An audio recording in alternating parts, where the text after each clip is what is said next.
নোয়াখালীর একজন জনপ্রিয় নেতা হিসেবে নোয়াখালীর মানুষের প্রাণের দাবি নোয়াখালীকে বিভাগ করা, তো এই ব্যাপারে আপনার মতামত কি?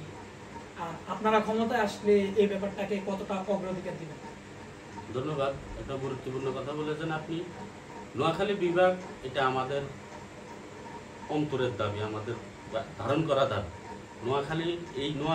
নোয়াখালী জেলাটা অতি প্রাচীনকালের, এবং কি এই নোয়াখালীটা 4000 বর্গ কিলোমিটার আয়তনে, যা কিনা এখন এই মুহূর্তে সবচেয়ে বড় আয়তন হলো 3000 কিলোমিটার। তাও আপনারা আমাদের বান্দরবান নামে খাগড়াছড়ি দুইটার একটা হবে, ওইটার থেকে বড় হলে নোয়াখালী, এবং কি সামনে নোয়াখালী 11000 বর্গ কিলোমিটার হবে আমাদের দ্বীপ সহ। তো আপনি এই নোয়াখালী বাংলাদেশের সবচেয়ে ধনী এলাকা। নোয়াখালীতে শিল্পপতি সব, নোয়াখালীতে রাজনীতিবিদ, সামাজিক সব দিক দিয়ে নোয়াখালী এগিয়ে আছে। কিন্তু নোয়াখালী তো তারা দাবিদার, আমরা দাবিদার যে আমাদেরকে নোয়াখালী বিভাগ আমাদের দাবিদার। আমাদের এখানে নোয়াখালী বিভাগটা আমরা চাই, আমরা প্রয়োজনে আন্দোলন করব, সংগ্রাম করব। আমরা সরকারের সাথে অলরেডি আমাদের লিগ্যাল নোটিশ দেওয়া হয়েছে।